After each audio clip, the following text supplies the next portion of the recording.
Hey guys, I hope y'all are staying in and staying warm.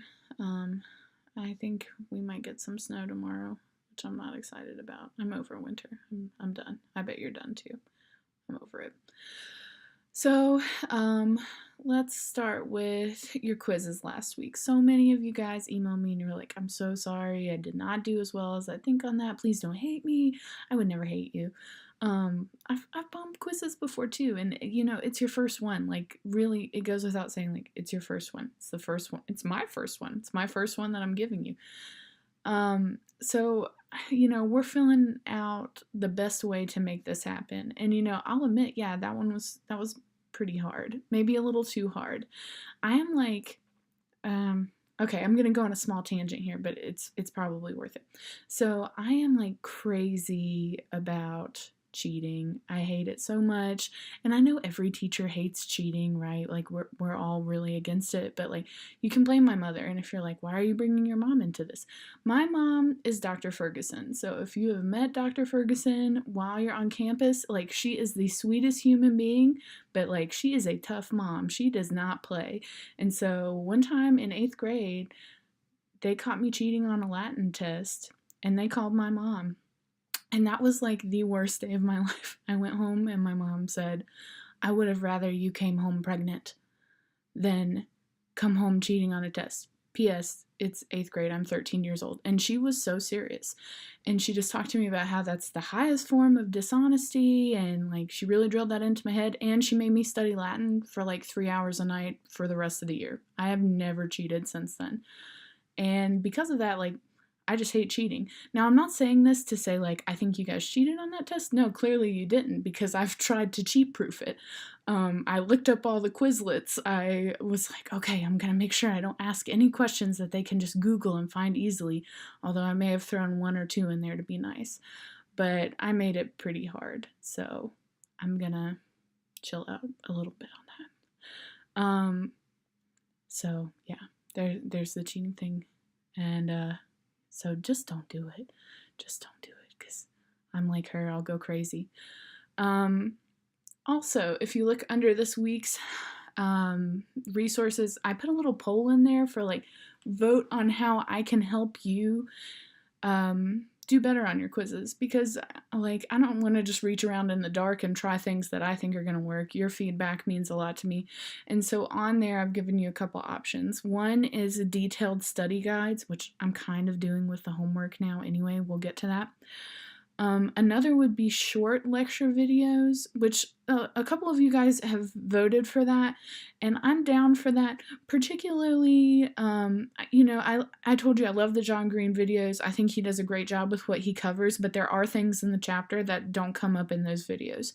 So maybe I will start making some kind of short key points videos before the quiz to help you review and pick up on things that maybe you overlooked in the text, or maybe you just didn't get in your notes.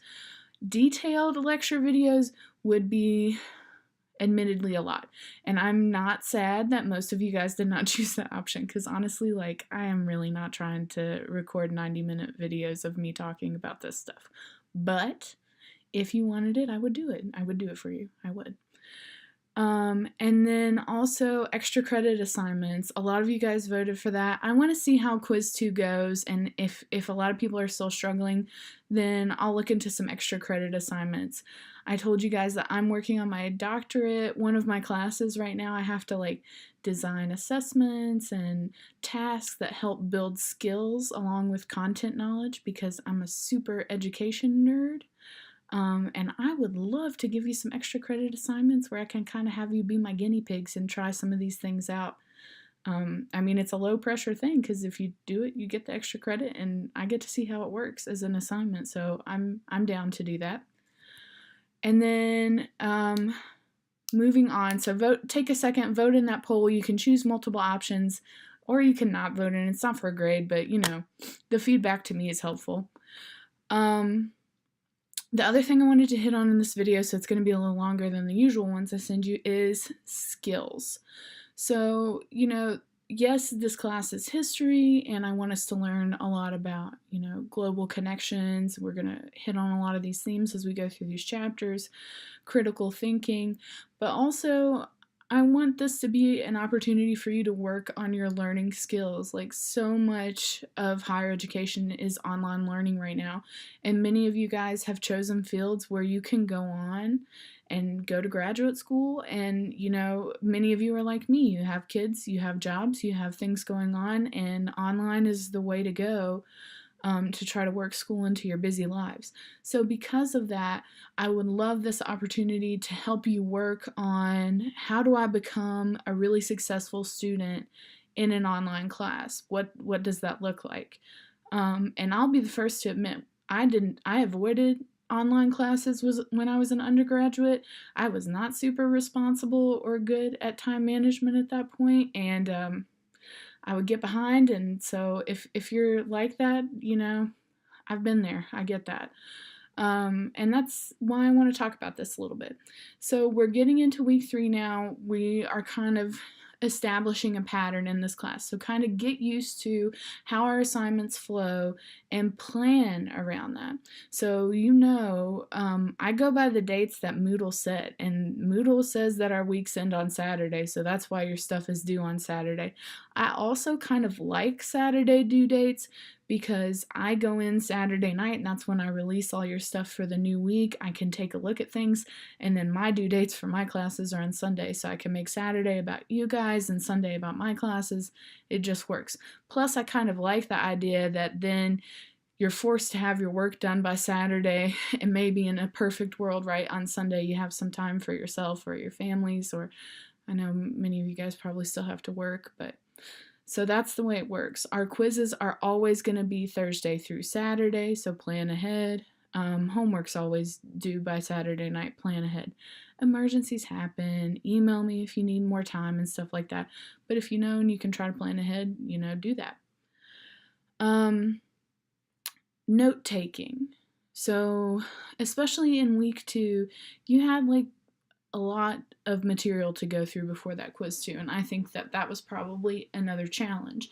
You had both of those John Green videos, you had a chapter to read, you had that excerpt from Machiavelli, and if you just read it, and I'm sure many of you guys read it and watched it, but that information just didn't stick.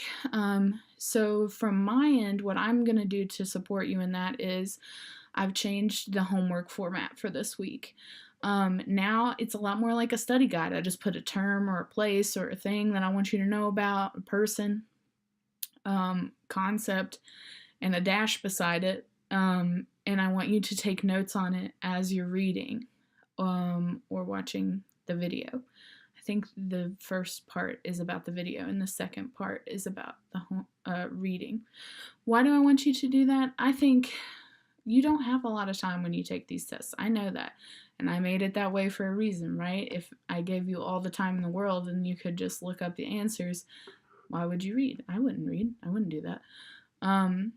So taking these notes on the material makes it possible for you to not have to necessarily memorize everything, but become familiar with where that content is at in your readings, so you can, in the 5 minutes that you have to each answer each question, say, oh yeah, this thing, it's in my notes, and if I don't have the answer right here in my notes, I know what part in the chapter I need to go back to and look at that. I'm doing this for my homework assignments because, I like doing homework to make sure that you guys are doing the reading, but I'm choosing this format specifically because I think this is the best way for you to study and learn.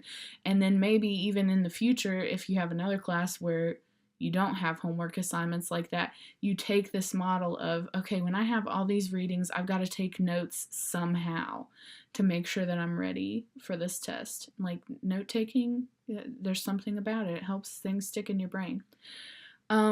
Also, as an extension of that, I got an email from Jessica, I think, saying, hey, do you mind if I handwrite this and then just scan it and send it to you? Not at all. That is great. These notes are for you. I'm grading them, but they're not for me. They're for you to do better on your quiz.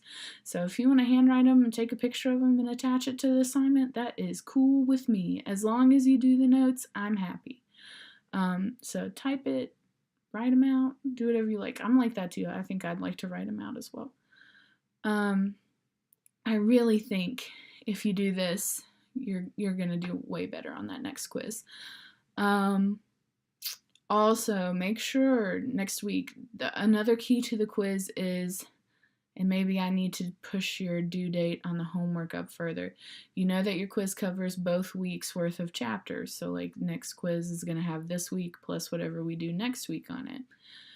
Because of that, you need to have, ideally you should try to have your homework done by like Wednesday of that week before the quiz opens, so then you're ready on Thursday or Friday to get your quiz done.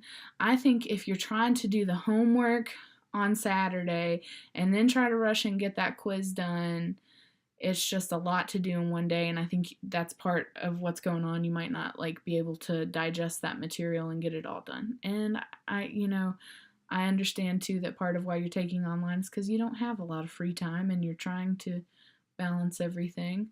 And I get that too. So we're all learning to balance at this point. I definitely am. Speaking of balance, you might be like, oh, this is a nice fancy new chair she got. Yeah, it's because my almost 3-year-old son likes to balance on the top of it like a surfboard and then flip it over. So I'm afraid he's going to crush his sisters. And so now I have a really cool chair in my office that he's not going to get on for a while. So there's that. All right, as always, if you need help with anything, if you are caught up on something, if you are struggling, whatever, email me. I'm here. I'm ready to help. We got this. You're going to do great. This is going to be a good week. Go out there. Conquer.